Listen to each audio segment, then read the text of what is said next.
Ladies and gentlemen, welcome back to another Photo Mish Mash. This one being broadcast live December 8th, 2021. This will be our last show of the year, and it's going to be a special show, not only because I have all of my fabulous co-hosts on with me, looking, well, a little Brady Bunch, right? Should I look down this way? I'm looking, waving. Should look up. I don't know who I look up at. I'm so excited to have everybody on. I thought it'd be fun to just kind of have a little bit more of a relaxed chat than usual and talk about the year and also look ahead a little bit. I'd love to pick these smart people's brains about a couple of different things, like how to know when to upgrade gear. Something I'm struggling with personally right now. What kind of goals might you have for the next year? And if you had any this past year, how'd you do? And of course, we want to talk about some of the big news stories. I spent a lot of time last night looking back through basically all of the news stories on DP Review, S-Stoppers, Petapixel, just kind of trying to pull out some things that I think were interesting and what generated the most buzz. So we'll be talking about that, plus reviewing your photos and whatever else. I don't know. Steve's on, looking extra nerdy, so I'm sure we're going to talk Star Wars. And then I don't know what else will come up. But let's put Steve's Instagram on the screen first, since I just gave you a call out, Steve. Steve, how you doing? I'm good. I was just commenting to John Mayfield. He said, looking all respectable down there. And it occurred to me right as we signed on that you guys have not seen me wear glasses on the show before, as far as I know. I got a little eye infection a few days ago and went to the doctor, and she's got me off of my contact lenses for the week. So here we are. All righty. Looking studious, looking smarter than I actually am, probably. I'm glad you said it. I'm glad you're honest like that. Just beating you to the punch. And let me be the first live on the show to wish you a happy birthday, Toby. Yay. Oh, yeah. Happy birthday. Thank you all. All right, everybody, here we go. I didn't have to double check the date. No singing. I didn't have to check the date today. I was like, oh, it's my birthday. I know for sure what date we're broadcasting. I almost always have to look out of the corner of my eye at the date when I start the show. Thank you all. All right. Tonya, welcome to the show again. How are you doing? I'm doing really well. So good. I'm like finishing up my busy season. I'm kind of happy about that. Yeah, you're in the home stretch. Yeah. And if you haven't tuned in a little while, Tonya went viral on TikTok. I haven't checked in a little while. What's the status of that video? How many views roughly? I think that one's at like 3.4 million. That's crazy. So how many followers are you up to now? I'm at like, I think I'm at like 4,600. That's crazy. And you were at like 75 when that started. I was at like 45. That's incredible. That's wow. Crazy. That's really awesome. It's pretty wild. I think it's about to, like it's really dwindling off. It's interesting because like my newer stuff is really not getting any hits, but my older stuff prior to that one seems to be still getting views, which is a little different or backwards to me, but that's so amazing. Kind of, it's not super exciting to me anymore. You can have influencer back, Steve. There you go. Thanks. Yeah, it's a good run, isn't it? I mean, it was really fun the first day. Yeah. And then I was kind of like, the comments, like people arguing over it and stuff, and I was like, I don't need this really. Yeah, I got 6 new followers in 1 week, and it was an awesome week. It was crazy. I didn't know what to do with myself. Were they were all bots, weren't they? They were just bots. No, one was my mom, and one was my sister. A couple grandkids. I will say this: I started putting them on Instagram as reels, and I gained quite a few new followers on Instagram from that. So that was interesting. Oh, that's cool. Yeah, that's cool. Reels is supposed to be what you do now if you want to gain followers. I've been talking to a couple of different people, and I'm resisting, but I think I'm going to embrace that some because you said this a while back, Tonya, when I think I first started complaining about my kind of growth on Instagram, or I should say lack of. But you were like, we have to treat it like a community, and it's just so true. You can't just like put your work out there and expect people to come.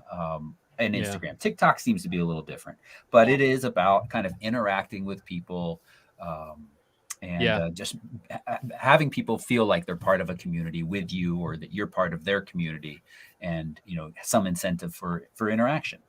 Yeah. I think that's definitely true. I mean, back in the summer, I feel like I started posting more. I was trying to post more regularly, like every day. And I was amazed to see how quickly I started gaining followers. And it was, it wasn't like a ton, but it was, I remember when I crossed 4,000, which was like for the longest time, I was like, oh, I just want to get past 4,000. And I did. And then it kind of went up and up a little bit. And it's, it's not like crazy, but yeah. And then I haven't really been posting a whole lot lately. I've just sort of been in a different zone. But yeah, and it just like stays stagnant, and I lose a few and then gain a few and lose a few. So yeah. I think you're right. No. All right. Moving to my top right corner, Krystal, welcome back to the show. How are you doing? I'm good. Thanks for having me. I'm excited to be here. It's been a little while. It has. Yeah. Thanks thanks to everybody for being able to do this all at once. That's fun. Krystal, your beautiful children, are they all doing well? Ready for holidays? They're doing well, giving me gray hairs, but they're doing really well. Yeah. Good. Yeah, they're ready. The other day you posted on Instagram, I think it was a story. You have your oldest is a boy and your youngest is a boy, and you had two pictures very similar at those different ages. It was really cute to see. Yeah, I love going back to old photos and then pulling to see the similarities and differences, because I've been photographing them since they were small. So it's like I can pull back from when they were his age and just compare and see if they still do like the same things. So that's been fun to look back on that, because he has a birthday coming up. So I'd like. Nice. Krystal, let me ask you, I don't know if we've ever talked. Do you use Google Photos? Where do all of your family pictures go, if they go online anywhere? I think she froze. She did. It is cold in Georgia today. So is it? How cold is it, David Carr? It's like 50. We had snow today, the first of the season. I saw. I was that. excited. Yeah, that's amazing. What a story. Send some to me. Yeah. Krystal, you seem to be breaking up a little. Can you hear us? Yeah, I'm trying to see what my internet's doing. Okay. All right. Oh, froze again. Uh-oh. Yeah, we'll let her work on that, and we'll come back to that question. I was just curious. What I was going to ask is, and any of the rest of you all have kids in your lives. I'm always impressed with Google Photos being able to tell my children apart at a very young age because of that face recognition. I trained it to a point, and now it seems, even though I bring up, and I think I've said this on the show before, but I'll bring up a picture of a Fiona or Henry when they're very little, and it takes me a half a second or so to say, all right, which kid was this? If I don't see the date there, and Google Photos knows better than me. It's incredible. Yeah. Wow. David, how are you doing?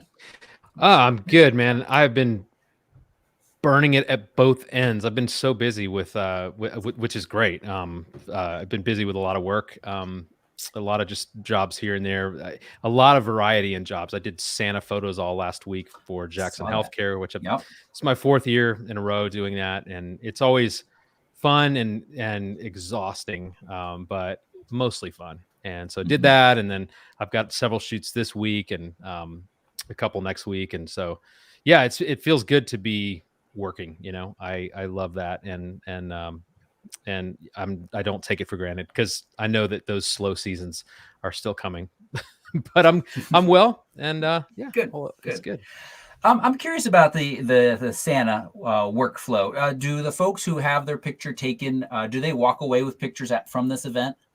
Yes. So I print on the spot with a dye sublimation printer. We print there, and last year I started uploading immediately to a gallery where they could download it within minutes. And so I gave them a QR code with that website, because everything's instant now. Everybody wants, and otherwise people get there with their cell phone and they get in my way when I'm trying to take the professional photo. They've got their phone. Yeah. I'm like, you know what? Just scan this QR code and these images will be up within, give it 15 minutes or whatever, but I will say, there's just 2 of us working this job every year. It's myself and my assistant, Marissa, and she's sitting there just frantically, like, doing minor edits just to get it like presentable cropped or whatever it needs, and then having to print it and send it to the gallery. And I'm shooting, and I need more help. It's just it just gets a little overwhelming. But hang on one second. Yeah, so this is me with Santa. Nice. So, yeah, I like it. this is one of our prints. This is what they look like, a 5x7. The printer does a great job, and it's fun. I love being able to give something to people immediately. I hate to spoil this, but that is not the real Santa. Yeah. He was with me last Friday. Actually, no, this is him. This is him. No. I know him. I like beef and cheese. I Yeah, had the he real does. Santa at my studio on Friday. I feel very confident. Well, it must have been the same guy. He's magic. I mean, He is right? He magic. could be everywhere. Come on. True. Get with the program.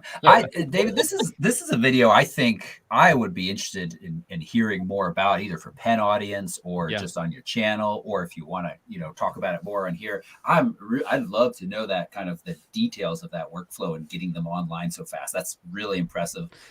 But it's such a good point that otherwise people are just going to snap pictures with their phone and then be sending those out, and they're going to be off kilter, and they're not exactly. using your lights. Exactly. And, this was the first year that I really made use of Lightroom. I would imagine if you go to the mall and do the mall Santa thing, they've got their own software. And I know that there's a software that's kind of made for that workflow. But I don't really want to invest in that for the one time a year that I do this. And I don't want to do Santa photos all the time. And so, but Lightroom has within it, the print module and ShootProof, which is the online service, like gallery service that I use for delivery to my clients. They have a plugin for Lightroom where you can basically publish your images straight to ShootProof from Lightroom. And we use that for the first time this year. It's not perfect. We did have a handful of people who didn't get their images initially, but I like the idea of it because Marissa was able to work within Lightroom the whole time. She didn't have to leave Lightroom. And I've never had success with the print module, but this year I finally figured it out. And it was such a dream come true to just be able to, because before what we were doing, we were literally saving the file to the desktop or like in a folder and then having to open it there and then print it from there. And it was just a mess. And so this year we at least we streamlined it. So Yeah, nice. Lynn's got a great question in chat. What printer are you using? You said Dye-Sub. Go ahead and share the brand. Yeah, it's a Mitsubishi. It's like an industrial strength. I mean, it's like metal and it's heavy. And I can't remember the model. It's like K60, something like that. But I've had it for 4 years now, and it's worked beautifully every year. It's pretty cost effective on the print medium, and it just being able to, it prints so fast. That's, the beauty of the dye sublimation printer is you literally hit print and within, 30 seconds, there it is. And it looks great. So it's like a must if you're going to do anything like printing on the spot. You can't have some inkjet or something, it's going to take too long. So, up to 8x10, that printer. Or that printer only goes. This is the largest it'll go. Is it's actually a 6x8 is the dimension, but that's a funky size. And the first year we printed 6x8, we printed this whole thing like there was no white border, and a lot of people were like, I don't know where to get a frame for that, and I was like, oh yeah, I guess I should have thought about that. So we went to 5x7. Within the border, and that's nice because it protects the edges, and then they can just cut it and crop it how they want. So 5x7 is a good size. People walk away with that and they're like, well, that's significant, how big a picture with Santa do you want? Exactly. So and but it's fun. It's always, like I said, exhausting when I'm done. It's just all the different families and kids and trying to get little kids to smile and not cry, which let's face it, when they cry, it is pretty cute, but I don't wish that on any of them or their parents. But. Anybody bring in pets? Yes, actually we do every day. The last 15 minutes of each day, we work from 3 to 7. So it's a 4-hour window each day, 5 days, okay. But the last 15 minutes we open that up for dogs or pets in general. And it's fun. It's fun to watch. I mean, I bet. Some of them, it just is not going to work. But most of the time we get, I just have to like rapid fire and hope that one of them looks decent. So, yeah. Any weird pets like turtle, ferret, anything? I haven't had any ferrets. I want a ferret wrapped around Santa's Yeah, beard. So what's hilarious is as soon as he said dogs and he said, well, any kind of pet, I Yeah. immediately thought about a ferret for some reason. Really? Well, that's the go-to, come to think of it, in the 4 years I've done this, we have not had anything other than dogs. But sometimes people bring like 2 dogs. There's one guy who brings his 2 German Shepherds every year, and their names are Smith and Wesson, and they're awesome. They're just the coolest dogs, and they pay attention, and it's really fun. I hope there's somebody out there who heard that and was like, challenge accepted. Yes. Yeah, totally. I'm sure. Yes. Yeah. If you don't have a weird pet, you got about a year to get one now and show up next year. Absolutely. Show up there. So, Yeah, Chris, all the places I will go has a great comment here. A bird nesting in his beard. That's going to be the challenge for next year. Oh, yeah. He's got to bring their bird and have it nesting in Santa's beard for a photo. He would love that. Yeah. He would. He would love All it. of our Santas are going to need therapy. Yeah, they are. Yeah. I think I bet ours some do. Between like the crying, screaming children and then the weird pets. Yeah, our Santa, well, the Santa, let's just say, the real one, he's told me this story every year, that there was a time when these 2 like twin sisters or something sat on his lap, and they were just being belligerent, and the mother seemed really like she just didn't care, and she was just like whatever, and one of them grabs his beard and pulls as hard as he can, or she can, just pulls, and he, it's like painful, and the other one punched him in the face at the same time. And the mom was like, now, y'all, you can't do that to Santa. They had that planned out. It's like, that's just crazy. You pull, I'll punch. Yeah. And they were twins, so they didn't even need to say it verbally. They just, Yeah, exactly. Yeah, they had the, like, that is brutal. I would have. That's rough. Poor guy. Jeez. Yeah. I hope they got coal. A lot of coal. Yeah, I hope so. Yeah. Sticks or something, but yeah. Krystal, your internet seems to settle down. The question I had asked, that I don't know if you had heard, though, I was curious, do you put your pictures up anywhere that has face recognition that, pulls, labels your children? Besides like when I save my photos to my phone, the Google app. Yeah. Like I have them saved like that, but that's it. That's it. Yeah. Okay. Because I had just been saying, I'm not sure if you had heard, because that I'm impressed with how well Google Photos can tell my children apart at a young age. And also now that my nieces and nephews are in a fair number of pictures from visiting summer trips and visiting over Thanksgiving, sometimes at a glance at a picture that's not very bright or, sharp, I can't quite tell, but Google seems to know almost all the time which kid is which, and that's just kind of impressive to me. Incredible. Oh yeah. Okay. Gosh, we got a lot to talk about. Let's talk about a couple of news stories. Then we'll review some pictures. Then we'll come back and answer some of the questions and things of that sort. And remember, if you haven't already been thinking about it. Oh, and I did say hi to chat room. Chat room, hello. Thank you all for joining us. Really appreciate it. You always make this show a little bit better. I went through and I looked at DP Review and I looked at what had created buzz by judging by the number of comments, which, I'm not going to say that that's a very scientific metric necessarily, because sometimes you go in to see what people are talking about and you might get these 2 dudes. Yeah, they're dudes usually arguing back and forth about like the viewfinder resolution of camera X versus camera Y, and camera Y is complete trash because they went with this kind of thing. And, they might have like a thread like 100 long. So that's inflated sometimes a little bit. But I thought there was a couple of, interesting gear releases this past year. To summarize, we now basically have high-end flagship mirrorless cameras from everyone, or at least we know the main details, and a lot of people will be getting their hands on it soon. Mostly talking about Nikon Z9 there. It's, it's a little bit coming a little bit slower than the A1, which was announced back in January and started shipping in March. The R3, which is definitely getting in people's hands now. But even that one, with Canon saying just the other day that if you're putting in an order for R3 now, you might not see it for about 6 months. Wow. I wouldn't be surprised if they aren't padding that some. The chip shortage is real. And it was also interesting going back and looking at the news stories and starting to see that idea of the chip shortage and certain camera delays start to kind of, it was early last year that it was kind of mentioned here and there. And then as the year went on, it was more and more like, hey, this is pretty serious. There's certainly delays. Kind of starting the end of the year now with Sony announcing several cameras that they're just not going to make anymore, blaming it on chip shortage, which I think had some impact, but also probably sales. One of those was a camera that was announced just a couple weeks ago. I got a review unit in, and about 2 days after I sent it back, I hadn't published the review yet. They're like, yeah, we're not going to make this camera anymore right now.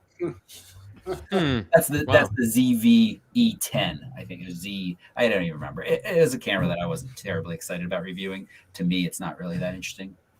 But so let's say what I was doing. The Sony A1, when it was announced, that was some massive buzz back in January and March. I'm looking at the news list here. We had thousands and thousands of comments.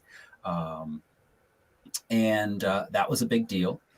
Then, but it wasn't all good news for Sony, because there was a lot of discussion around a class action lawsuit of the Sony A7 III having a shutter failure life expectancy that maybe wasn't quite as good. That story hasn't really seemed to go anywhere. That was really talked about kind of back before June of this year even, and I haven't really heard much more about it. So I don't know how widespread that is, but certainly enough that it was picked up by news places. The other bit of sad news, I mean, not really, is Sony has removed all A-mount cameras from their website, basically signaling that A-mount is dead. Some of you might be thinking Sony had other cameras besides, these. I think that is sad. That was, man, that Alpha series was such an awesome set of cameras that nobody bought. Kind of like Arrested Development was a great show that nobody watched. But it really was. And remember, we have a client of ours, David, who came on a few trips, and he shot that camera and absolutely loved it. And he turned out, I mean, he's a very talented photographer. That was an awesome camera. I was sad to see that one go. Yeah. Yeah. They hadn't, gosh, I think it was in Austin in 2017, fall of 2017, I think that they launched that A9 Mark II or A99 Mark II. Yeah, lovely camera with some quirks, but great sensor. And after that, there was nothing. So this has been a long time in coming. Sony just kind of made it more official. Sure. Yeah. And then, towards very recently, the Sony A7 IV announcement was pretty buzzworthy as well. So that's good. A Nikon side of things, the Z7 II announcement was huge. A lot of buzz on DP Review about that. A lot of positivity. I think it is a fantastic camera. David Carr, you own? Is that right? I don't own two. I just have the Z6 and the Z7, just the first series. The first gens. Sometimes I wish I had, I definitely wish I had the extra card slot. I wasn't too worried about it at first, but there've been a few times lately where I'm like, wow, this is it. This is the one. So it better last. Or, the buffer will show you the photos, even if you don't have a card in there. Actually, they've changed the menu where you can, it won't let you take a picture if there's no card. But at first they didn't have that feature. And I don't think they did, or I didn't have it turned on. And I started doing a shoot one time, and I was able to review the images, like the few that had been taken within the last few seconds, but they weren't anywhere. They weren't on a card. It's like, oh my gosh, I didn't put a card in. That only happened once, and I didn't miss anything, but I was like, I could have missed something. This could have been really bad. Yeah, that's scary. Carr, it's interesting you bring that up, because anytime we have somebody that's got a new Canon camera that comes on our tours, it's like a knee-jerk reaction. I say, let me see your camera for a second. I want to check something. And I go into the menu, because Canon ships their camera with it being able to take a picture without a card in there. I don't know if it's for demo mode or what, but I always turn that off for people, because we've seen that happen. Yeah, it would be very easy to do that. And and just kind of be off to the races, especially if you're shooting like an event. And, you know, a lot of times you're not going back and looking at all of the photos. You're just like, you might look at the last one and go, okay, cool. It's turning out good. It's like, oh, we got good exposure, move on. And then you realize, oh, I don't have anything. So, I mean, for that reason, but I will say the other reason was that I wanted to get into a Z7 II or Z6 II was just because the autofocus, it had improved so much. But Nikon released a firmware update a couple months ago that's been really robust. I mean, I noticed a dramatic difference in eye autofocus. Just shooting the Santa photos last week, it was catching eyes very, very well. Nice. Much better than it had before. And it's still not on par, I don't think, with Sony or Canon, but it's the best it's been. And I love that Nikon has still been updating a camera like the Z6, which is 3 years old now. They're still supporting that. And so I'm just holding out. I mean, I definitely want the Z9 when it's an option for me financially. And you know, when they actually have them, but I'm just kind of holding out. I don't see any reason to switch to anything right now. My cameras are working well for me and producing good images. So, yeah. Nice. And Tonya, you shoot with Nikon. Remind me what body you have. I have the Z7. That's right. And so David, you just mentioned, the Z9 looks really interesting. Something you'd like to add at some point in the future. Tonya, I think we've talked a little bit about this before too. It's also on your wish list. Yeah, and especially because my backup is not mirrorless, and I would like to just completely switch to mirrorless. So yeah, I mean, once you kind of get into one mirrorless, it's really hard to like go between the two systems, and the Z9 really feels like, I mean, for a Nikon user, I mean, it's the perfect camera. I mean, it's full of resolution and speed, and just, I mean, I don't know what it's like. I don't know what it can't do, at least from everything I've read and watched. I don't know. You know, a lot of times you had to give up one thing for the next. And so even buying the flagship camera for a long time, you got all the speed and the robustness of it and the vertical grip, but you kind of lost some of the resolution, which isn't like that big of a deal, but it's nice to know you have all of that in one camera now. So, which I'm sure with the A1, that was such a feature. I mean, you may not have the vertical grip, but you have everything else that, like, anything you throw at that camera, it's gonna handle, right? I'm pretty happy with it still. Yeah, and I can add a grip if I want. I actually like that option. Yeah, I do too. For travel, I really, really like this camera. I'm quite happy with it. I mean, it's not perfect, but I really like it. Yeah, it's great. Yeah, it's interesting. You know, Nikon with a slightly smaller, a smaller market share than Sony and Canon. That Z9 announcement or the initial review post on DP Review actually has more comments than any other post in the news section from last year in DP Review. Wow. So it's interesting. And you know, it seems like Nikon said, we are going to make the absolute best camera we can. Yeah. And I hope it does really well, because it does look like a good camera with a lot of nice features built into it. For years now, the D850 has been the best DSLR out there on the market. And so there's no doubt that Nikon can't do it.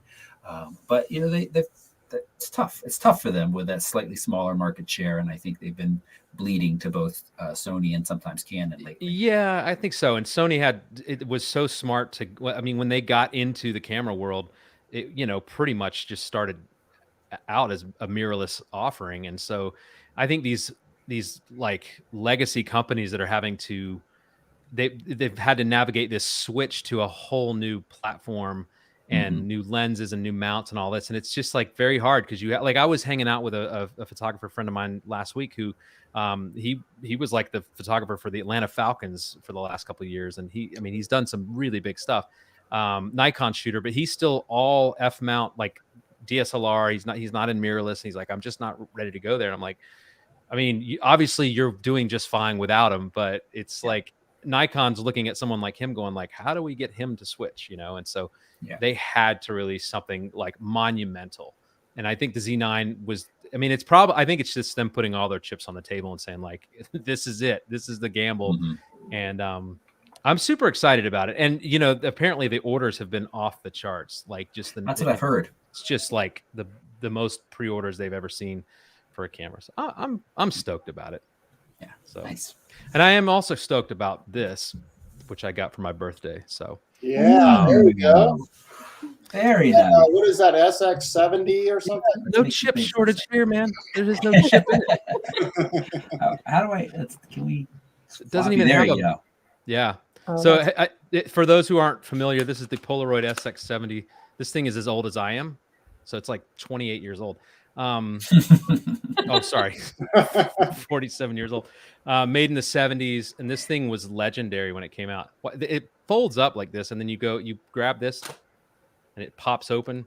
Oh, and then you have to kind of like finagle it a little bit, but it's so cool. It looks like it's in great condition. It's like immaculate. Like it looked like it had never been used, and you just pop your film in right there. It works, and I've got some film for it, but it's getting some of the film gets stuck before it ejects. So, but it's really fun. I've always wanted one of these. We had one growing up, and I've always wanted to find one, and so I found it at an antique store. Excited about it. Those are killer, man. We used to have Sammy's camera. We used to have those things would come in every so often. Oh yeah, they would last maybe a day. Well, it's crazy. I bought this not knowing really anything about it. I just knew that it looked cool and was like in great shape. So I go home after I bought it on my birthday, and I was like, I did a YouTube search, and there is a cult following. I mean, there are so many people that are way into this thing. Yeah, and it's There's so cool. Really awesome documentary about Polaroid and the film dying out. Yeah, and Fuji's making it, again now, but I can't remember the name of it, so I apologize. It's been a number of years since I watched it. It was on Netflix for a while, and then you could only watch it by buying the film. So I don't know where it's gone. But, if you Google, you'd probably be able to find it. It's just a documentary about basically the rise and fall of the Polaroid camera and what happened with the film, and the company that was took over all the gear, and they were resurrecting the making of that film. That's cool. Yeah, there's a lot of stuff on YouTube about that as well, but I'd love to see a full documentary. Yeah. What's funny is in one of the things I watched, this camera was about $180 in 1973, which equates to about $1,000. I mean, this was an expensive camera. So, I have a pretty large antique camera collection, and I have maybe more than a dozen Polaroid cameras, but I don't have that one. Oh, they're fun. That's kind of the creme de la creme Polaroid. I know. Well, I never really was specifically collecting Polaroid cameras, but that seems to be like when people find out you're collecting cameras, Polaroid is like what they give you. Like all those land cameras, they're just like throwing them at me. I have tons of them. It's been fun to just play around with. I gotta tune it up a little bit, but anyway. Yeah, I'm probably not going to be taking it to Antarctica, but well, maybe. That'd be cool. You could hand the penguins little pictures. That's true. The problem is nests. a pack of film is $20 and it gives you 8 shots. So talk about like learning how to like you don't push the button until you're absolutely ready because it's just. When I taught high school photography, I used to do a class where we did Polaroid manipulations, which if you Google those, you can create some really cool art. But it did become expensive to do with the class. So I started phasing it out. That's cool, though. I've seen some of that. It would be fun to play around with. Let's stay in this retro mode for a minute, because one other news article that caught my attention for the amount of buzz it generated, I was a little surprised. Maybe I shouldn't have been. Was the retro-inspired looking Nikon ZFC. This is their crop sensor mirrorless camera, and it's beautiful. I remember when we talked about it, when they announced it, we all were a little drooly over it because it's got a gorgeous look to it. Yeah. The reviews coming in, I haven't had my hands on it yet, are just, they're okay. It's a little bit of style over substance is kind of the general idea of a lot of these reviews. And I think more importantly, it's hurt by the fact that Nikon doesn't have a lot of APS-C lenses for this Z mount. So you can buy this cool little camera, but beyond the kit lens and a couple others, there's not much you're putting on other than full frame from the Nikon Z mount. Yeah. But gosh, I chose this view because you can see that it's got dual dials for aperture and shutter speed control, the back thumb and the front. Come on, Sony, could you ever freaking add that to one of your APS-C cameras? So I was just, it had over 1,000 comments on the kind of the announcement of this piece, and it seems to be selling okay. It's from users it's reviewed well, but from reviewers a little. What's the price on that camera body? With a little kit lens, it comes in at $1,000, $1,000. Okay. Yeah. Yeah. It's cool. I mean, I had the DF, which was like the full frame. It was very similar to that. I had that for a while. I just bought one used, and it was such a cool camera to play around with. And actually, the files were amazing out of it because it had the D4 sensor, which was a beautiful sensor. But it just, I don't know. Like it was one of those things that, other than looking really cool, it was not that practical for trying. It's like this. It's like, this is really cool, but I'm not going to go out and be like a photographer with this, like making a living. This is just nostalgia. And so, yeah. So I'm curious to see where Nikon goes with their, mount in APS-C format. And see if we get more lenses from them. That'll greatly help systems like this. I mean, that's really what's helped Sony so much is your third-party lenses. There are so many good APS-C lenses from Sigma and Tamron both, for both APS-C and full frame, which has really helped. And I think the one thing that I think is going to be huge in 2022 is if Tamron and Sigma finally start making Z and RF mount lenses. Yeah, it's time. Yeah, it is time. And when you have Tamron did something so smart. This is their 35 to 150. It's a focal range that just none of the other manufacturers have. This is, and it's hard, I think, for third parties to compete necessarily when they bring out a 70 to 200 or the 100 to 400. When you look at Canon's 100 to 400 or Sony's 100 to 400, and it might be a really good value. Sometimes it might be a better value than the Canon or the Sony version, but you have a little bit of that stigma, and also you just kind of have that idea of it's mostly the stigma, I think, than anything. But going with something unique that is a focal range that nobody else offers, I think is really smart. And so if we could see these guys start to make lenses for these other cameras, I think that'll be really great. Yeah, absolutely. Now I do have something to say. Yeah. We went from Sony announcements to Nikon announcements to retro, and Krystal and I are feeling a little left out here.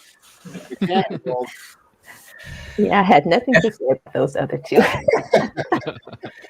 Okay, I'll get to the Canon in just a second, but I was surprised to see how much buzz the announcement of the Lumix S5 generated.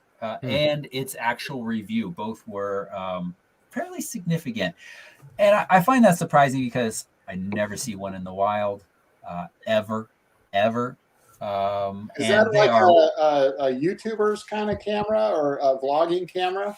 No, so these are full frame mirrorless cameras from Panasonic. Was it the year before? Maybe even 2019. 2019, Panasonic had been mostly a Micro Four Thirds. They're kind of their flagship camera was the GH5, which was really focused on video, but it also did nice photos. I own the GH5. I've taken some really nice photos with it. But for video, it's just awesome. And then they're like, hey, we're going to do full frame too. We're going to use the Leica L mount system. So Leica lenses, which are amazing, but amazingly expensive. Ridiculous.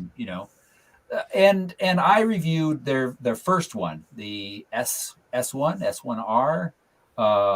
And it was a mirrorless camera that was bigger and heavier than the 5D Mark III. It may have been one of the most ergonomically friendly cameras I've ever put my hands on. It was just really, really nice, but it was just gigantic. And for me, this is a personal bias. I fully admit that. I do think a lot about travel, since that's a lot of what I do, and I tend to like slightly smaller cameras, even maybe at the sacrifice of some ergonomics. I freely admit that the Sony ergonomics are not the best out there. It might even be fair to say that they're the worst out there of kind of all of the mirrorless cameras. But it's not that bad that I hate it. Just when I put my hands on something like the Panasonic, I'm like, ooh, this is very nice. Or the Nikon or the Canon. They're all quite nice. So I was just interested to see, because I just don't think this line is going anywhere. I applaud Panasonic for jumping into full frame. And this S5 that was reviewed, it's a more affordable, smaller version. And people who use it like it, but geez, I don't know. Yeah. So let's talk about Canon.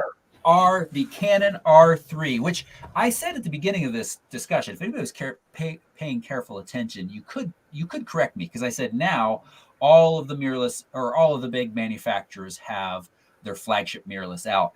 Technically, the R3 is not Canon's flagship mirrorless. Sometime next year, we should see the R1. But the R3 is pretty darn close. Really quite impressive.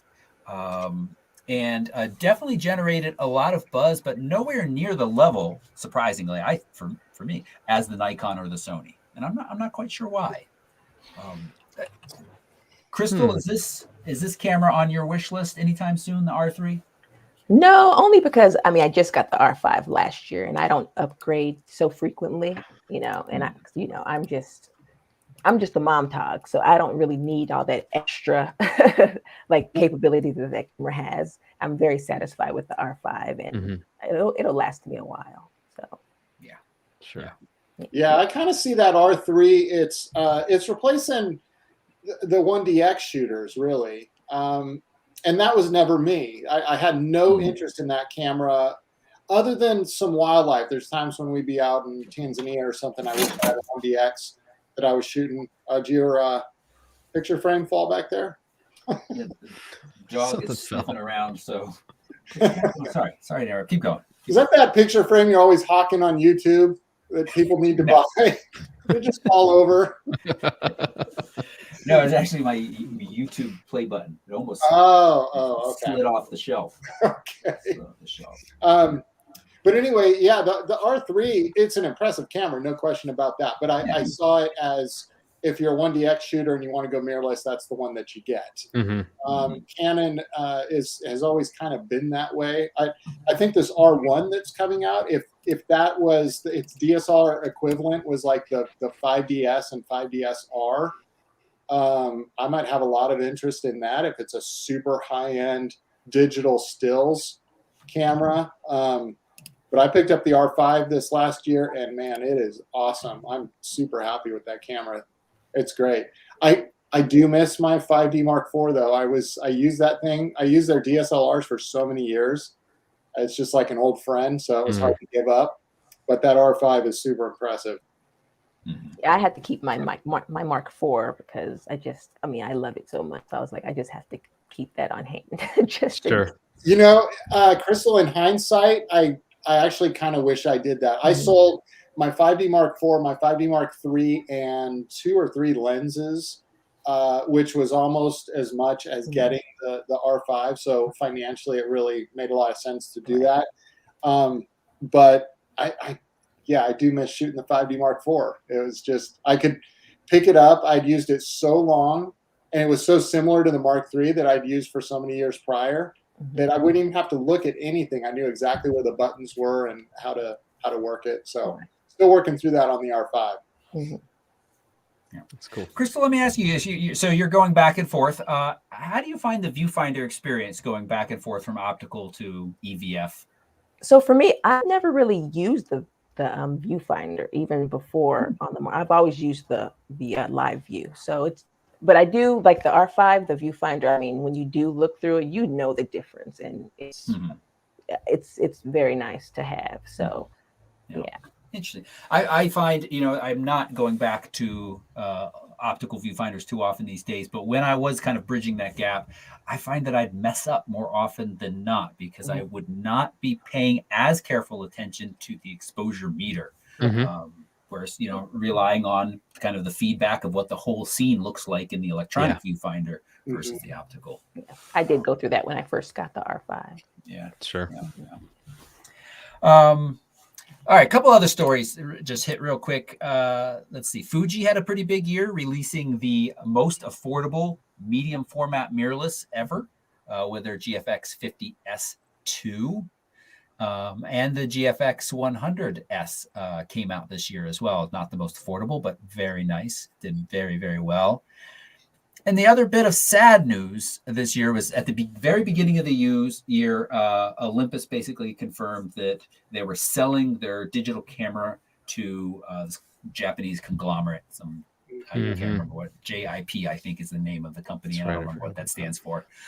They have released cameras over this year since then. The EM10 Mark IV has come out, and at least a lens or two as well. But they seem to be severely impacted by the chip shortage. None of these things seem to be shipping in any great numbers.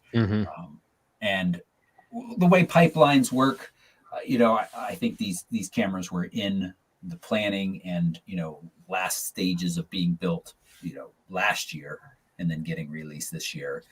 It'll be interesting to see what happens moving forward. I think Micro Four Thirds has a real tough road ahead of it. Unless it has something very distinct and unique, like the GH5 is shooting video, known very well for that.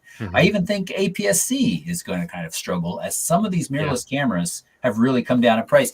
Steve, you asked what the cost was for that Nikon mirrorless, $1,000 with kit, but like the Z6, the original Z6, I mean, what are they at, like 1,400 or so? Yeah, they're not much. I mean, it's not bad. I mean, you can get, and that is, I mean, if you're just getting into photography, like the Z6 is a killer camera for that. I mean, yes, you don't have the 2 card slots, but it produces such good photos, and it's got such a high ISO capability, and video is great on it. And so, I mean, if you're going Nikon, that is still a very good camera, and $1,400. Not bad. And I mean, I'll say, it's not just the price. I mean, I think APS-C and Micro Four Thirds, I think that they're smaller, more compact nature, especially when you look at adding lenses into the mix, has benefit. But I think a lot of people, as our phones just keep getting better and better and better, I think those are just becoming more and more tough of a sell. Yeah. Yep. Last news story, computational photography. We had the Pixel 6 with its, a couple of different features. And we also had the iPhone, what are we up to, 13? With 13. the cinematic video. So two kind of in the phone world, two pretty big movements forward for computational photography and kind of improving your photography, even though it's working with a smaller sensor. So this was an interesting year as far as that goes for me, because I ran an experiment. For those that have watched this channel for a while, probably remember a little over a year ago, I decided that I've got all this great camera equipment, and I'm sick and tired of spending $1,000 plus for a cell phone camera. So I went to the iPhone SE when they introduced that. It was $399. We had that for about a year. And the reality is I use my cell phone way more than I thought I did as a camera. And I think a lot of people probably fall into that bucket. A lot of people admit it. I just wasn't ready to admit it, I don't think. And so we got my wife the iPhone 12, and that's what I took to Iceland.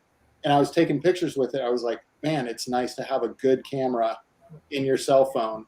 And so I recently upgraded to the iPhone 13 Pro here. And I love this camera in this thing. It's not going to replace any of my professional equipment, but just being able to have more functionality and I haven't done much with the cinematic mode on video, but I do take 4K video with it. And I really, really love having good cameras in our cell phone. So I'm now a convert. I'm a believer.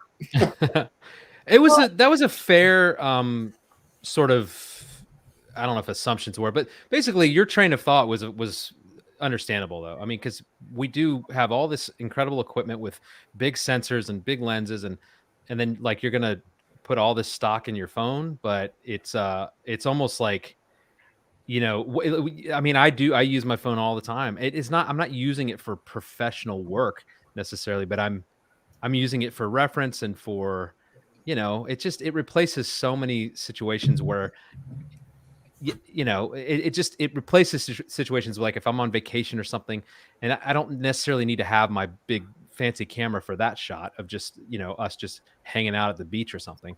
And then just for for like, I love the fact that this camera has the macro mode on it now, the 13. It even has like a what do you call it? Magnifying glass kind of function, which, I mean, just things like that. The camera is that good. That, I mean, you know, I'm getting old. My eyes are like failing me, so I can read medicine bottles now. No, but it's I don't know. And funny you say that, because, and I hate to admit this, and I got a year older than you, Carr. I was at a restaurant. That's all? You look much older. I was at a restaurant with my daughter and son-in-law the other night, and it was a dark restaurant. It was small print on the menu, and I took out my phone, and also there was a word on the menu. It was a sushi restaurant, and there was a word that I didn't know what the ingredient was. So I took a picture with my phone, and then with iOS 15, you can now in the picture look up a word. It'll recognize a word as a photograph and look that up. Yeah. And so not only was I able to use it to, you know, blow it up and read, but also look that up. So, I mean, the camera that I had used for that year of trial period was basically the iPhone 8 camera. The SE was an iPhone 8 with the new chip in it. From the iPhone 8 to where we are today, the advancements have just been absolutely incredible. And I still hate the fact that these things cost so much money, but I'm kind of getting it. Like the advancements in AI and the lenses and what you're able to do with this stuff is really, really cool. Yeah. Well, first of all, I would like to say that Krystal and I have decided not to get any older. And of course, I think she's probably the exception to this, but I find that I barely ever take like any family photos anymore with anything other than my cell phone. Yeah. So I actually just spent the past 2 months printing albums completely from my cell phone pictures. Oh, wow. So Shutterfly will do like a free, you have to pay shipping and handling, and there's like a cutoff to pages, so you pay for additional pages. But a 6x6 album, which is really pretty small, but kind of perfect for cell phone shots, because a lot of my cell phone shots are just like the kids are doing something funny and it's bad light and I take the picture anyway.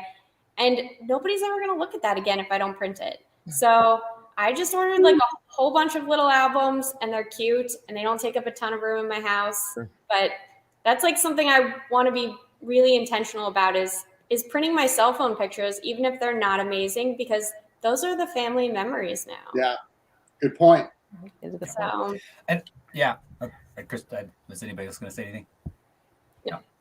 I don't know if anybody expects me to be grumpy about this, because I'm like, oh, you need the professional camera to be taking pictures. My brother and family just visited, and I realized after they left that I didn't take.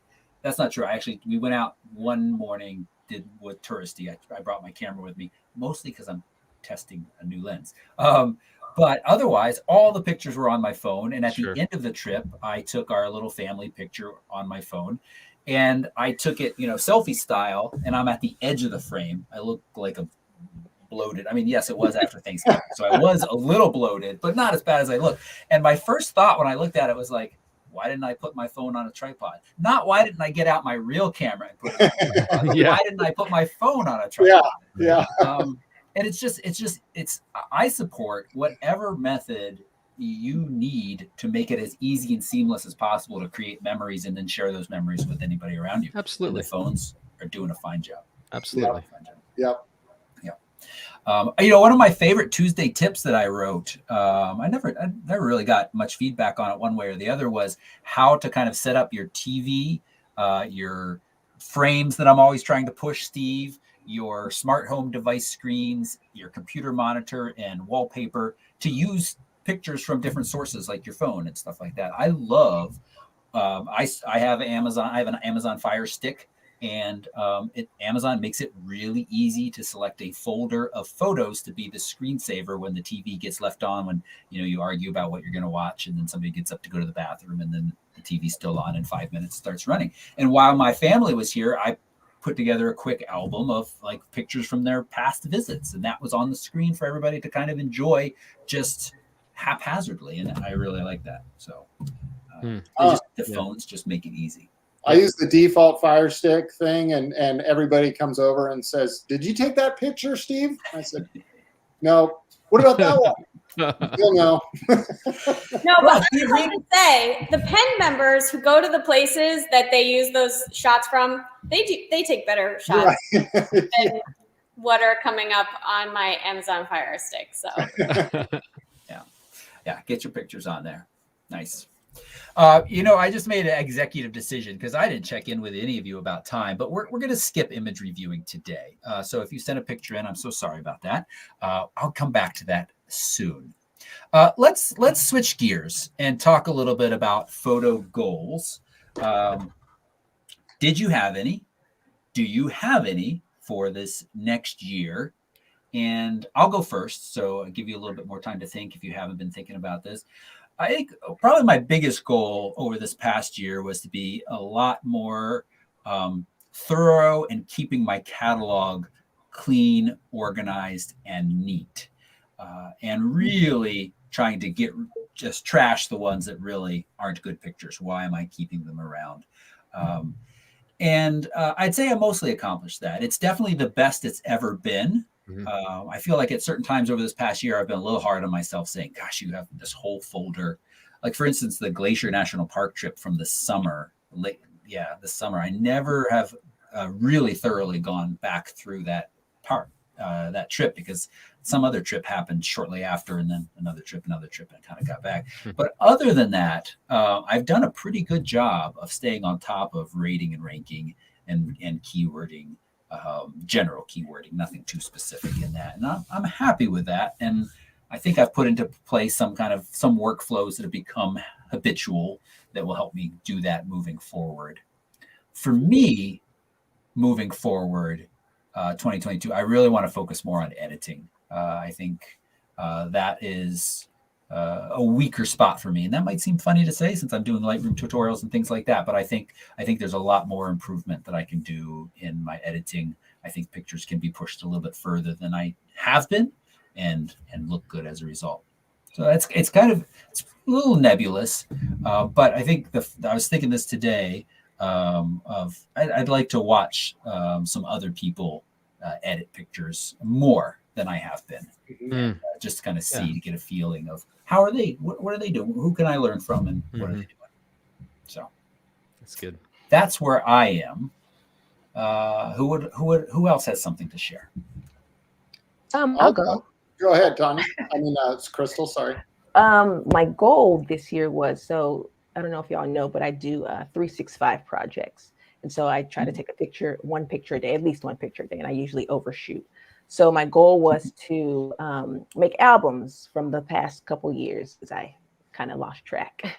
And so I was trying to put some of my favorites, because if I tried to print like almost every single photo, it'd be too many photos. So I tried to, narrow them down. So I did get as far as like making a collection in Lightroom for the photos I wanted to print for 2019, and I think I'm still on 2020. So I didn't finish it yet, but that was my goal. But I still have a couple more weeks till 2021's over.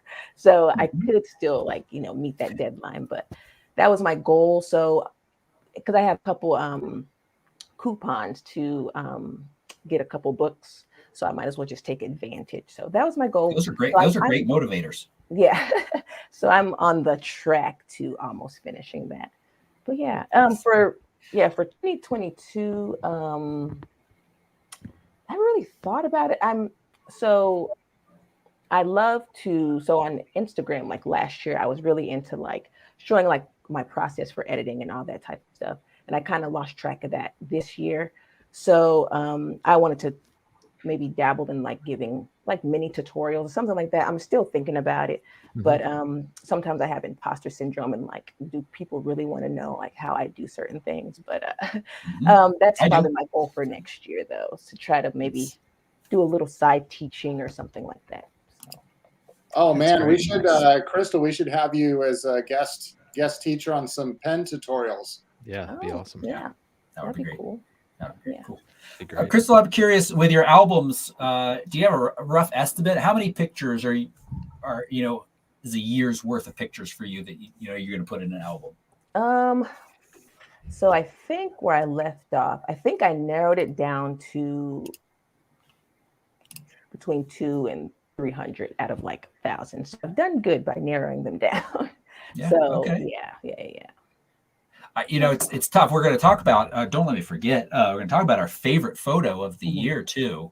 And I was feeling guilty the other day when I was thinking about this a little bit, because I have some pictures of my kids that I love. But when I go to a favorite photo, it is a photo that I've made, like, when I've been out traveling that my family is not part of. And I would think if my photography was mostly of my family, I think it would be incredibly hard to pick one favorite. Oh, yeah. Definitely difficult. Yeah. Okay. All right. Yeah. Good. Steve, you want to go? Oh yeah, I was. It was funny that based on what you were talking about, it's so similar to what I've been thinking about for next year. Because when it comes to goals or resolutions or any of that stuff, I'm a total procrastinator. I don't even think about it. Usually, honestly, Toby, until you bring it up at the end of the year when you're asking for your favorite photo of the year. And make note to bring it up more to you. Yeah, what kind of goals we might want to talk about on Mish Mash. And my goal this year was to have my wife bring me a cocktail. Hi, Renee. Thanks. Hi. I'd love to make you all a drink, but it'll have to be another time. All right. Oh, Lucky. And on my lap is always, she says hi. Oh my gosh. She's like half asleep. What other goals do you need? Yes, that's right. Clyde's running around with a toy in his mouth somewhere. Anyway, so I have given it some thought, and I can't honestly remember this past year what my goal was, other than I remember at the end of last year really struggling through 2020 to be inspired to even shoot. It was a very depressing year for me. It was a very challenging year as an artist. I think for a lot of us it was. And I know that I just was looking for inspiration this year. And quite honestly, since we started touring again, it's been super easy to find that. It's kind of almost like situational depression has been lifted. So having said that, we have a lot of trips coming up. We're playing catch up for the last couple of years. There's a lot of moving pieces. There's a lot of regulations and stuff that we're working through. And, Toby, looking at GroupMe before we head off to a trip, the amount of chatter that goes on. My goal is to, go on these tours and just slow it down on every single aspect, not just my shooting or my editing and what I choose, but just taking in the fact that we get to travel again, taking in some of the moments and just slowing everything down a bit. Because I feel like, we've gone from 0 to 100 miles per hour so quickly, and it's exciting on one hand, but it's also such a blur. The trips that we did this past year, aside from Iceland, I felt like there were so many times that I was really in that moment, taking in every single second of it because I was just so stoked to be there. But it's just gone very, very quickly. And so to slow down, and then to your point, just really deep dive into some different editing processes, specifically Photoshop for me. I've been migrating that way a lot more over the years anyway. And there's some awesome new programs out there with AI sharpen and noise reduction and stuff like that. I'd like to, dabble in that stuff, but I really want to, just kind of hone my skills in Photoshop with various layers and masking and stuff like that. I feel like I know enough to be dangerous at this point, but I don't feel savvy with any of it. And I really want to get there this next year. Toby, I know I talked to you a little bit a while ago about playing around with the Orton effect on certain landscape photos. That's been something that I've been kind of dabbling in, and it's really fun to do that. But it's also, you got to be very careful not to overdo things when you're learning new techniques. Sure. So just things like that, just slowing things down in all aspects of photography and travel, and being really deep diving into Photoshop skills. Yeah. Okay, I'm going to sip my drink now. Mm. Cheers, y'all. Cheers. Tonya? Well, I know for me, one of the goals that I had was to really kind of step up my studio lighting game and work with gels a little bit more. And I did have some photo shoots where I felt like I really had some breakthroughs.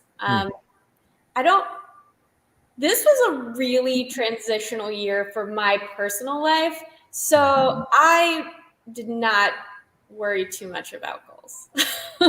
I survived this year. But I do feel like I still had some pretty big strides in my photography and just kind of challenging myself creatively still. And I do have a goal very similar to Krystal's in the fact that I would like to print albums of my artwork because my artwork just kind of goes to Instagram and then just that's it. So I would like to be printing albums of my artwork for myself personally, just to see it in print. So, yeah, nice, good goals. Yeah, and I like that you don't. I think it's important not to beat yourself up if you haven't hit your goal 100%. If you've made progress, and saying that to myself too as well. My catalog isn't as clean as ideally I would like, but I've put in place some things that I think will just kind of continue into the next year and get better. So, yeah. Finish us out, David. What are you thinking about? What was this past year, and what do you hope to achieve this coming year? Well, so one of my goals, I mean, every year really, but this year is no different, was to just to get more business, to make more money doing it because I need to. We all do, and to just to establish myself in the area that I live in as one of the guys you call, one of the people you go to have photography done, and it just feels like that started really happening in the last 4 or 5 months. It feels like it's like every other day I would get another email or call or something from somebody who was interested. And so that's really been exciting to feel somewhat in demand. And so I think I just want to continue that, and grow. I think part of a goal to springboard from that would be to just get more organized in that and be, I really want the way I present myself, the images, but also everything, like from the moment somebody contacts me to the moment I deliver their final gallery and everything, the payment process. I want all of that to be really professional. Just the kind of thing where it just feels and looks pro, I don't want it to feel like I'm just running a business out of my home. Even though I want it to just have a certain level of like excellence to it, because I just feel like in the day and age we're living in, everything is reviewed and vetted against everything else. There's so much information out there about every piece of gear and every service. And if you're not really operating at level 10, then you can quickly just kind of be forgotten and brushed to the side, or just categorized in this group of like subpar or a B grade photographer or B grade whatever. And I don't know. I just want to establish myself more in that way. And part of that, one of the other goals for me would be to, I've been talking about doing a show for years, like just a photography show, prints and talk, showing my prints and selling them hopefully. And I just haven't done it. And it's like, why? Well, I don't know. It's like, I find a million other things to do in my days and my weeks. And then I get busy with client work, but I have enough images and enough people who say, you should do a show. You should do a show. We like your work. And I've had more requests this year for people to buy prints, and I don't really have a great platform right now for them to do that. It's kind of like what Tonya and Krystal were saying, is like Instagram's kind of where my images end up, and that's cool, but it's not doing anything for me monetarily. And it's just sort of, it's just kind of feeding the same thing over and over. So, yeah, good goals. I want to check in with the chat room for a second because they've been sharing some goals here too as well. Where I saw some good ones. I think it starts with Teresa Rice just under Kevin Watt's comment. Yeah. Still working, improving processing. You made it halfway through my year on my 2021 goal of a night photo every night. Wow. Teresa. Wow. That's impressive. Yeah, and also I would kind of breeze by, but Krystal, you have been doing the 365 project for years now. That it's impressive. Yeah. Hats off. Yeah. I'm trying to keep it fresh somehow, but it does get like, you know, Keep those slow. pictures of your kids on Instagram. I love it. Thank Yeah. you. Yeah. GJ Bernard, his goal is to make more use of the equipment he has in different ways. I really like that. Yeah, that's good. Isn't buying anything new, but he says looking at better ND filters. Hey, GJ, I've got your setup. We've all started buying them now. They're expensive, but they're amazing. Nice. Yep. Yep. Absolutely. Mary wants to be better about organizing and ranking her photos and then developing a plan to put them somewhere where I can them easily. See them, get them easily. Yes, that's key because we're creating all of these pictures, and yeah, we're getting them on Instagram, which is definitely somewhere, but as many places as you can is nice, and also to be able to get back and look at them again is good as well. So Sue wants to slow down and enjoy and appreciate photography and travel. Saunter, not sprint, is the name for my goal of 2022. I like that. Yeah, I do too. That was kind of on the heels of what I had talked about. And, we're teaching again, but I kind of just feel like I'm ping-ponging all over the place. I just want to get back in that rhythm of one-on-one discussions, but just really appreciating that moment right then. It's good. It's really powerful if you let it be. Yeah. And in my my video, we're going to talk about fave photo in just a minute. We're starting to get to the end of the show.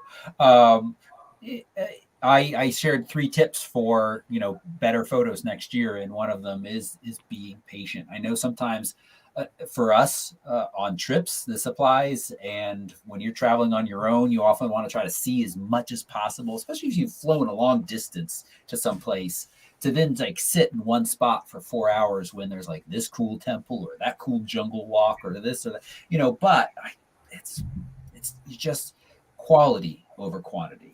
Absolutely. Quantity is what I'd like to say there. I was going to say the same. I think just less is more. I don't want to, I almost don't want to have thousands or tens of thousands of photos in 2022. I want to have like my handful that I'm like really, really proud of, Mm-hmm. Yeah.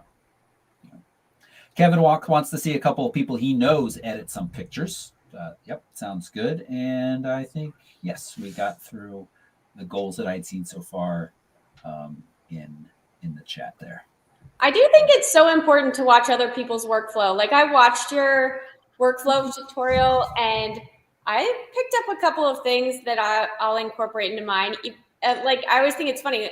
I told you like my workflow's very opposite of yours, but that doesn't mean that I don't get value out of seeing other people's workflow. And some of it's just the way you learned, or like I taught myself kind of my workflow. I wish maybe that someone had taught me sort of how to import the way that you do. Because now I feel like set in my ways in some areas, but I think it's super valuable to see how other people work. I think that's a great point. Out of all of us instructors on tours, we all have a very different type of workflow. Going into Lightroom and that kind of stuff, we actually have some nuances that are different. But as far as editing goes, the way Toby edits and David Carr edits and David McKay and Allie and myself, they're all different. And I love watching my peers and how they work a photo from raw to a final product. It's very interesting to me. And I learn something every time I watch it. Yeah. That's good. Okay, let's switch gears again, and let's talk about fave photo. I just alluded to this a minute ago. I said if I just had pictures of my kids, I think it would be impossible to pick just one. So, Krystal, I'll start with you. Are you able to pick a single photo that you created out of this last year or captured out of this last year and say that's my favorite? So I was going to choose just something from my Instagram because I have so many more that I don't share, but it was hard to choose out of my kids. I decided to pick a photo that had me and my husband in it to make it a little easier. Yeah, we did a Halloween photo shoot this week. I mean, the this past Halloween, and Mhm. it was my favorite because he's not in a lot of photos that I share, and he was really excited. We never dress up for Halloween, so he was really excited. He picked out the costumes and everything, and so we did a little photo shoot, and that I can make that my favorite this year. So I won't have to choose out of my children, you know. Yep. Can I show that real quick? Oh yeah, that's fine. Yeah. Okay. Where did I need to say here and then there. Yeah, this is it. Oh, that's cool. I love it. Awesome. Yeah, that's really awesome. So those look like professional costumes. Looks like right off of the Hollywood set. Right. I don't know where he got them from, but they were pretty expensive. So he really was excited about this. So I was like, nice. let's do something for us. Very nice. Love it. That's awesome. Tonya, how about you? You want to talk a little bit about your favorite photo of the year and how hard it was or wasn't to pick? Well, I didn't choose from my client work. I just chose from my artwork. But I picked the actual, like the very first image that I made this year. And a lot of my past self-portraits and artwork include a lot of symbolism and kind of hidden meanings, and then I let people make up the stories for themselves. I felt like that one was the first image that I ever just was like, this is exactly how I feel. And I just kind of laid it out like that. That felt like the most raw portrayal of what I was going through at the time. So that's one of my favorite images. And it's not all a negative kind of backstory for me. I just felt like that really kind of summed up how empathy works for me. Wow. Nice. Yep. Gosh. There can be so much meaning behind the pictures for sure. Yeah, absolutely. Steve, how about you? So for me, if you go to my Instagram account, I would say it's not my best picture of the year in terms of, from a competition standpoint or even my all-time favorite picture of the year. But the moment and the fact that it's my favorite is if you scroll down to the volcano erupting, right there. Yep.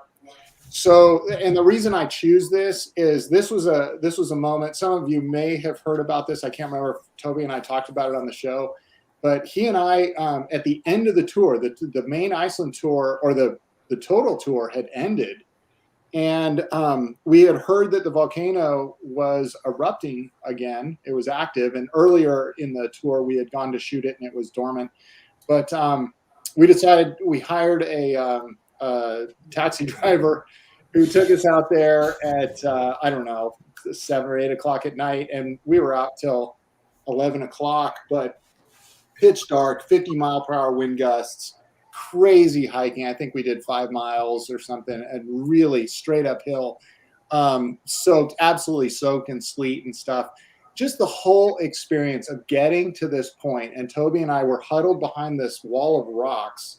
Somewhere there's a picture of us just there with we had our cameras on tripods, but you had to hold them there because the wind would just pick the camera and tripod up. And just to stabilize the long lens, and we were shooting across this valley at this volcano. And I don't know, there was something about that whole experience that was one of the biggest highlights of the year for me. The fact that we hadn't been able to travel for so long. Iceland is my favorite place in the world to visit. We were kind of off the clock, and we were just being like hardcore explorers to get here. It sort of summed up everything that I wanted to do in my photography career. So I don't know. It was just one of and to see it live, to see this lava just shoot up and how slow it was. I'd never experienced that live before. Was just pretty breathtaking to me. So this picture kind of encapsulates and memorializes that whole experience, and it was one of the greatest nights of my life. It was very, very cool. Very cool. Yeah, nice. I love it. David Carr. Yeah, I sent you one, didn't I? Yeah, Did I'm pulling it up. Okay, cool. Yeah, so This was in Mississippi. No, this was in Tanzania. Tanzania, Africa. It's funny because I was scrolling through my Instagram just minutes before the show started, just to like figure out which one really hit me the hardest. And this is not one that I even really remembered, but when I scrolled back through, there's something about this photo that I really just love. Obviously, just these lions, this lion cub, just on its mother's back. I don't know. That trip was really special for me. I got to take my son Wyatt with me, and it was just such an incredible time for both of us. And it's like Steve said, this isn't one that I even entered into a competition or anything like that. But it just sort of like symbolizes a really special memory for me. And seeing these lions just, in their habitat, I don't know. And I don't do a lot of black and white. I love black and white, but I can never decide which ones to go with black and white on. And this one just, when I converted, I'd been messing with the color, trying to get it to pop the way I wanted. And when I went black and white, it just like came to life for me. So I don't know. I like it. It's awesome. It's a gorgeous shot. Really, really nice. And, it's interesting is I remember when we pulled up to the scene, or I can't remember if the young cub was on its mom when we pulled up, or it happened shortly after. And I was like, whoa, these are epic moments. Yeah. I look back at those pictures I captured, and I don't feel like I have anything. Like it seems like there's a little too rainy or a little, a little soft. I don't have the detail. This moment and the way the cub is looking in the same direction with that little paw up, I just love. Yeah, well, thank you. I mean, I took a ton of photos of that moment, and like you, I mean, most of them they just weren't quite there. They were great, like check out what we saw kind of photos. But as far as something I would want to hang above my sofa, I didn't get a lot of shots. But that was one that I was really like, okay, I think I could do something with this. Nice. All right. Some years this is really tough, and some years it's pretty easy. This year is tending towards the easy. For me, it was on the Alaska workshop and the mama bear. This moment was special for kind of like you, Steve. It's not like the most beautiful picture out of all the ones I captured this year. I think I have some scenic landscapes that I just absolutely love. But the fact that a couple of things. One, that we got to spend this like time near this mama bear and these cubs and just kind of watch them go about their day. That right there was really cool. And then the fact that this happened long enough that everybody on the workshop who was with us was able to capture this. This wasn't one of those split-second moments where I got lucky enough. Everybody got this shot, which makes it, I think, in this case, more special to me. And finally, it's similar to you with Wyatt. My daughter was along with me on this workshop. Yeah. And I'm not that emotional. I would classify myself as kind of like not emotional usually. But at the end of the trip, when we were talking about this moment, and I talk about my daughter is just she loves everything outside. She knows about everything. She just really is just the way she is with her knowledge and enjoyment of the world outside. Just I love, because there's part of me like that, but she's taken it to another level. And so whenever I'm on trips that I have these really cool experiences and she's not with me, which is most of the time, it hurts a little because I'm like, oh my God, Fiona would love this. Oh my God, Fiona would die to see this. And, I always come home and I tell her all these things and she always listens and she's very sweet. But to have her standing next to me at this moment and have her have a picture that is basically the same as mine. Yeah. It just all together was like, that's my favorite picture. As soon as I was like, oh, it's about time to pick favorite pictures, I was like, yeah, that's the one. That's cool. That's the one. It's great. It's amazing. It's good. It's a good thing we're on a lot of tours together, Toby, because for as non-emotional as Toby is, and I can attest to that, but we've been touring together for 6 years now, so I've seen some emotion. I'm a total basket case, so we balance each other out pretty well. It all works out. Yeah.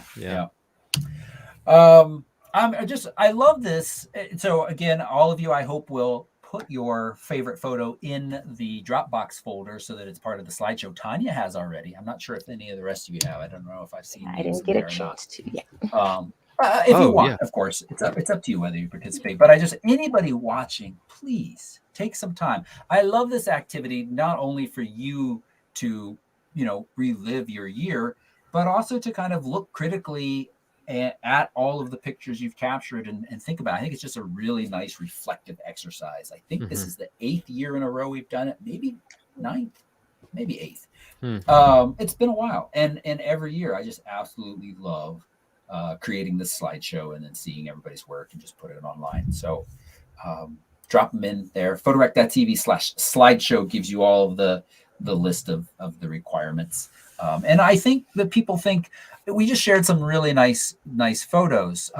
There is a whole range of photos in there, from some that are technically a little less than perfect, but this is somebody's favorite moment. And oftentimes it's pretty easy to see why for one reason or another.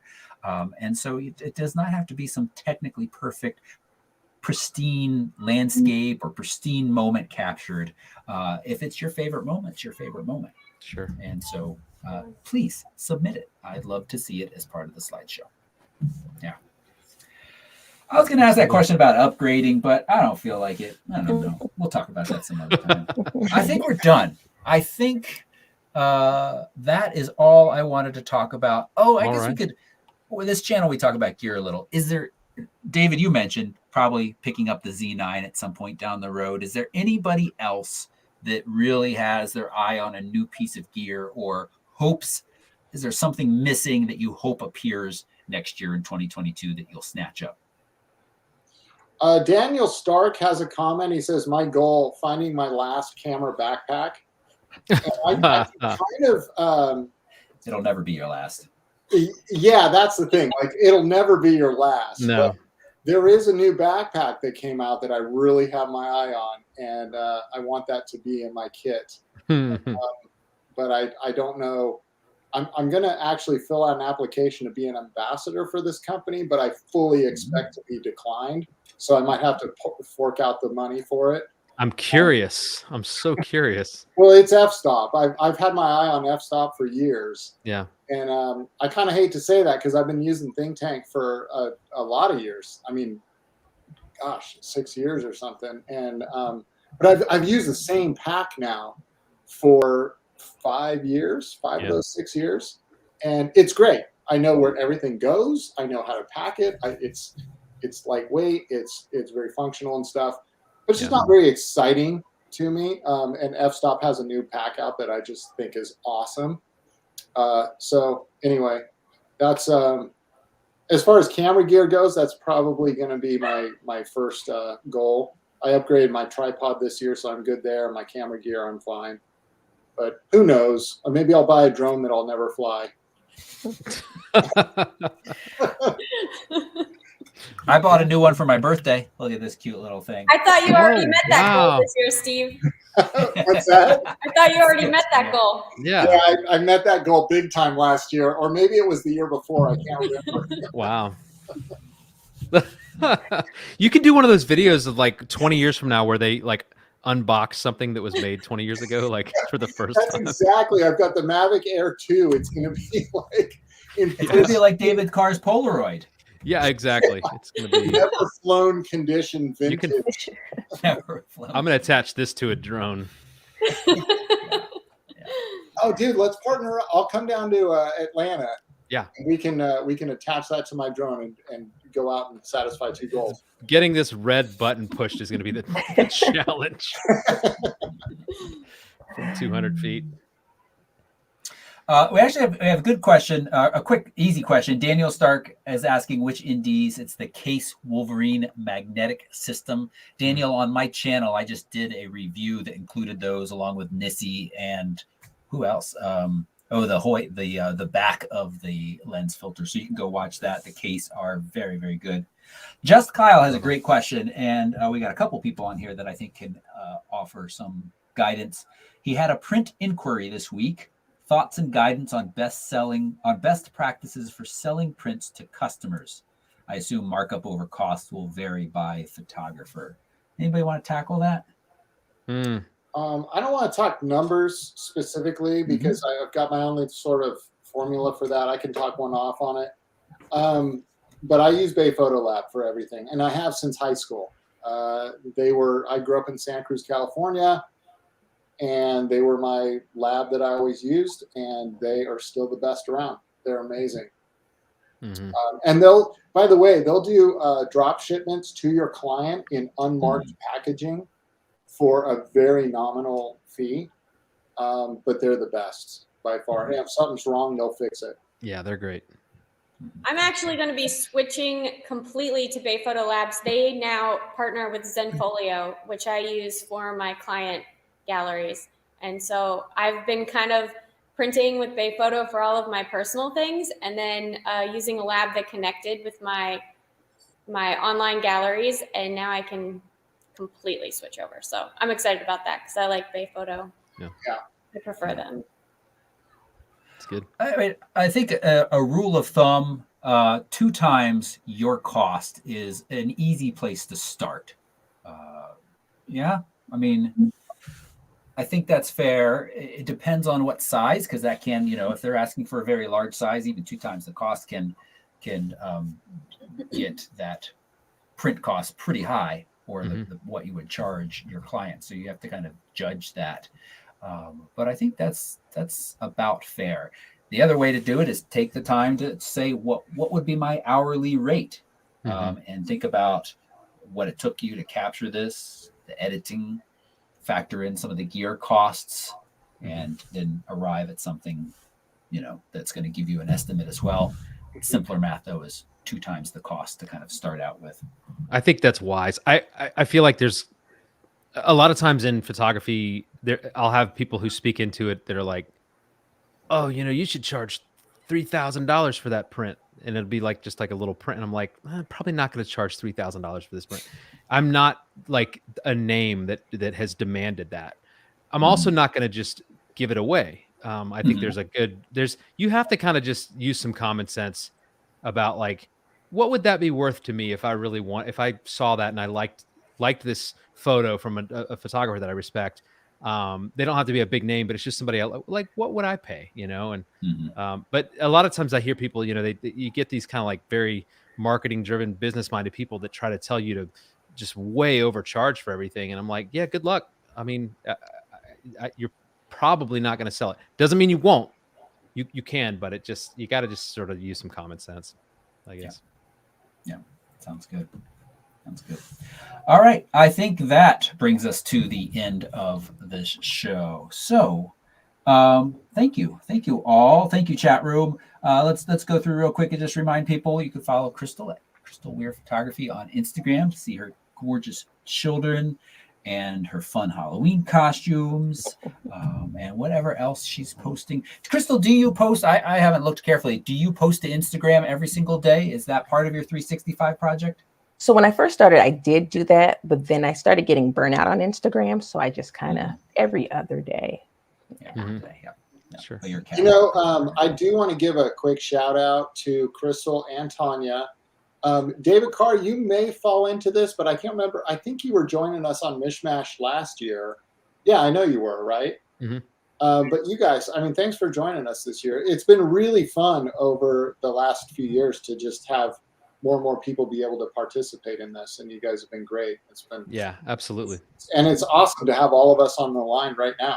I know it's been fun. I did want to say real quick, if I could just say, I don't talk much, but I did want to just thank you, Toby, for allowing me to be on here this year. Because as you see, I'm very introverted, I'm very quiet, but you definitely helped me step outside my comfort zone this year. And awesome. I've been following you for like 8 years. Like you were the first YouTuber that I ever followed when I started photography. And so this has just been I've been really honored to be here. Every That's time awesome. back. Awesome. That's awesome. It's good. Just like I said, we can all learn from each other, and I just have admired everybody who's on their photography. And so it's just been fun to have you all on and sharing your perspectives with the world. I think it's just a really nice other perspectives. It's been an honor. I agree.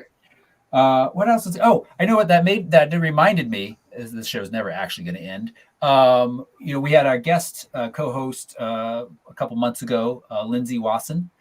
She has a picture that is in Time's top 100 pictures of the year.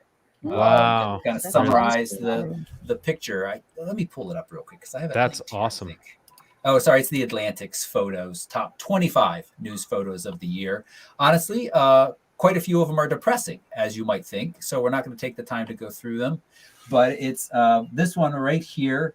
It is Yoshia reacts to her son, Mark, and niece, Gail, surprising her for their first in-person visit in a year after COVID restrictions were lifted. And it's just such a fun, I love it because it's a fun moment captured. And also somebody that we had on the show made this list. That was just really that's cool. great. That's one that gives you chills as soon as you see it. Yeah, that's a moment right there. Good. Yeah. Goodness. All right. Let's Tonya, thank you so much. As you said, you're busy. You're getting a little bit past your busy season. So I'm glad you had time to sit down and chat with us today.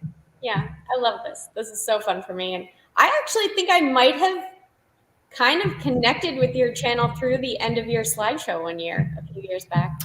Really? So. That's cool. Oh, cool. Very nice. Yeah, I love the slideshow. Yeah. David Carr, thank you so much. Absolutely. David Carr and Steve, it's not too long before I see you in person. That's at right. the bottom of the world. That's right. We got Antarctica coming up. Carr, I'm going to see you at Imaging USA. I know that. That's That's right. right. Me. That's right. Oh, yeah. That's right. You guys. Good. Yeah. That's great. That's good. I know. 16th. I'm so excited about that. So. That's going to be fun. Thank you. That's great. That's going to be super cool. Yeah. Well, thanks for having me on as always, Toby. It's always a pleasure. I really enjoy talking about this stuff with you guys because there's nobody in my city that wants to talk about it with me. So I need to drive and visit you, David. You're like, okay, we should do that. Yeah, absolutely. Yeah, you guys should get together. My dad grew up in Columbus. I'll have to come down and see where his old stomping grounds were. But no, seriously, it's always a pleasure. And thank you. And thanks to all the rest of you too. That's right. Yep. And chat room, thank you so much for hanging out with us. The sad news, it's going to be a while before there's any kind of show again. And I think I'm going to change it up in the new year. First, there's travel, there's holiday, there's travel, there's holiday, there's more travel. So the first date that I am back in this place on a Wednesday is sometime in February. And as I said, I'm thinking of changing it up some next year. So stay tuned for that. I don't know. I haven't decided yet. If you have ideas, Pen members especially, if you have ideas of what you'd like to see, what parts of the show have been really good for you. I think the image review is something. Sorry, we skipped that tonight. I'll get those images reviewed to you soon. I think that's a really valuable thing that we do. And I'd like to see that continue. And I'd love some of this other chit chat to happen too. But looking at some options. So stay tuned.